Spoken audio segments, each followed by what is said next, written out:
ভাই গেছিলাম, ওসি আমাদের উল্টা আরো হুমকি দিছে। কি দিছে? এই ওসির তো থাকে পারা রে, ও তো জল হয়ে গেল। আচ্ছা, ওসি ধমকি দিল আর অমনি ল্যাস তুলা কাপড় খুলে হেনে চলে আসলি? হ্যাঁ, এই চা খাওয়া বন্ধ কর। এখন আর চা খাওয়া দরকার নাই, ওসির কাজ যাবি। যেখানে পারস সেখান থেকে ধরে নিয়ে চলে আসবি, ঠিক আছে? এই চাষে রাখবি, ঠান্ডা ওর আগে ওর ধরে নিয়ে আসবি, যেন গরম গরম চা খেতে পারস, ঠিক আছে? মাথা নাড়ার দরকার নাই, ওসির যখন ধরে নিয়ে আসবি, ওসি যখন এরকম করবো অমনি থাপড়া থাপড়া ধরে নিয়ে আসবি, ঠিক আছে? আমি মাঝখানে 3 হান গান গামো, মানে একই গান 3 বার গামো। আবার হাজার 100 যাই দিকে যাই দিকে তাড়াতাড়ি যা।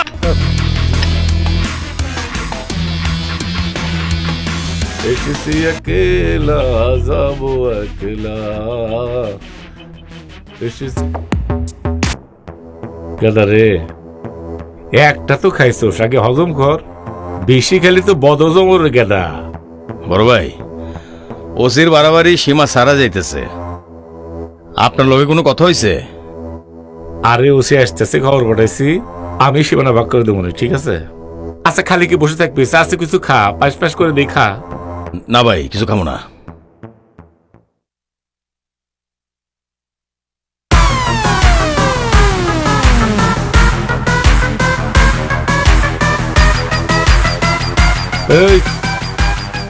এই গাদারা তোরা যা, পরে সে খাস, যা। আসসালামু আলাইকুম। আসসালাম। ভাই আসসালামু আলাইকুম।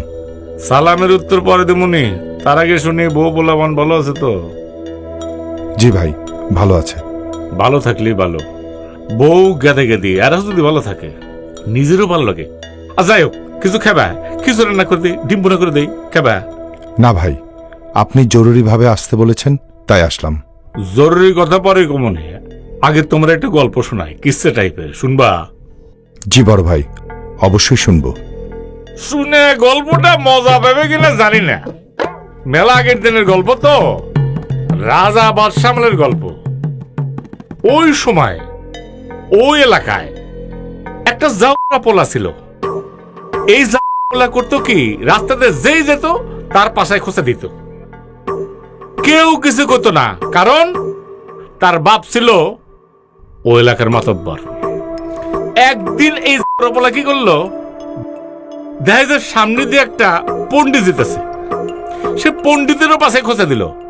পণ্ডিত মনের দুঃখে খোঁচাটা হজম খায়, ওই পোলাটারে একটা টাকা দিল। টাকা দিয়ে কইলো যে আরো একদল লোক আসতেছে, যে সামনে পড়বো তারে যদি তুমি পাশে খোঁচা দিতে পারো তাহলে মেলা টাকা পাবে। টাকার কথা শুনে পোলাই তো খুব খুশি, খালি রাস্তার এদিক থেকে ওদিক থেকে যে কোনো লোকজন তো আসতেছে না। হঠাৎ করে দেখে যে লোকজন আসতেছে, ওই যে বলছে সামনে যে আছে তারে খোঁচা দিবা, ওই লোক যে সামনে আছে তার পাশায় দিছে খোঁচা। সামনে যে রাজা ছিল ওলা তো বোঝে নাই, রাজার হুকুমে পাক পেয়াদা যায় পোলাডারে ধরা পিটায়া ওর পাশার চামড়া তুলে ফেলাইছে। ওর বাপ যে মাতব্বর ছিল হ্যার পাশার চামড়াও তুলে ফেলাইছে। কিচ্ছাটা কেমন লাগলো ওসি? জি ভাই, ভালো। কিছু বুঝতে পারছো? জি ভাই।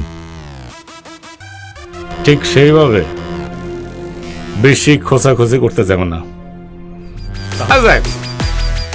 ওসব বাদ দাও, তোমরা খিচুড়ি খাওয়ার কথা গেলাম, খিচুড়ি খেলে না, একটু ডিম বুড়াও খেলো না, তাহলে একটু দুধ সেও করে দিই, দুধ সময় খাবে। না ভাই, আসি। আর যাও নে, শোনো, নিজের জীবনের চাইতে মহামূল্যবান আর কিছু নাই। যে মামা বলো, খালু বলো, শালা বলো, সুমন্দি বলো, কেউ কিন্তু না।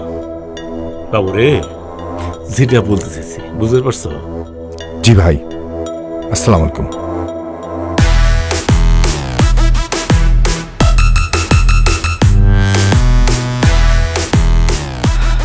এই জন্যই আপনি বড় ভাই। আর জ্বলা দিও না। টেনশন কমছে? জি। মন খারাপ কমছে? জি। এমন রয়ে মুখ বেহে করেছে এগুলি না, তুই না একটু খারাপ আছিস তো? হায় কাছে তুই যে আমার জান, তুই কি জানোস? হায় বাচ্চা একটা।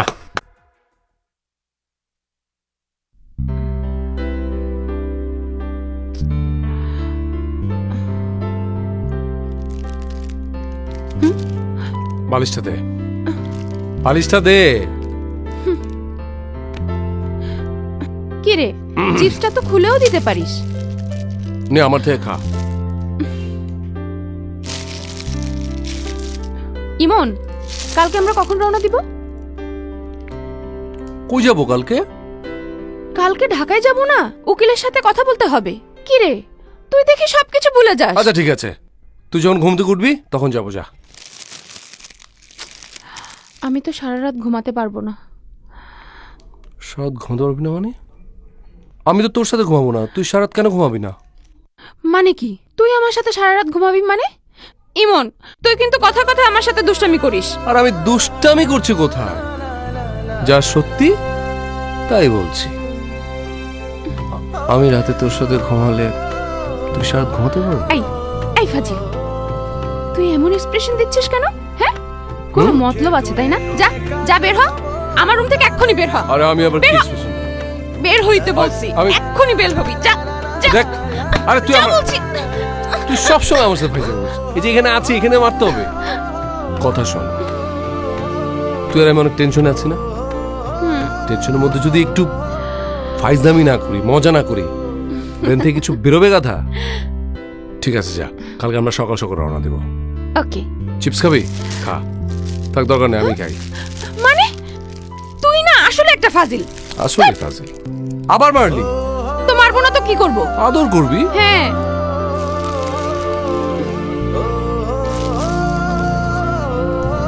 খা খা।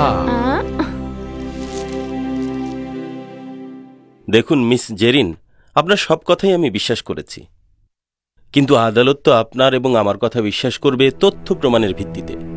তাছাড়া আপনার বাবা মারা গেছেন 3 মাস আগে, ফরেন্সিক রিপোর্ট বলছে নর্মাল ডেথ। আর ওই সময়ের যত জনপ্রিয় পত্রিকা এবং নিউজ চ্যানেল নিউজ করেছে তারাও বলেছে স্বাভাবিক মৃত্যু। সেক্ষেত্রে 3 মাস পরে এসে হত্যা দায়ের করে তেমন কোনো পজিটিভ রেজাল্ট পাওয়া যাবে না। না, তাই বলে কি এরকম একটা পরিকল্পিত বিচার হবে না? মানে কি ক্রিমিনালরা পার পেয়ে যাবে? না, আমি আসলে ঠিক তা বলতে চাচ্ছি না। আমি বলতে চাচ্ছি আপনাদের কাছে তো কোনো এভিডেন্স নেই। ইমন, ব্যারিস্টার সাহেব কি বলতে চাচ্ছেন সেটা আমি বুঝতে পেরেছি।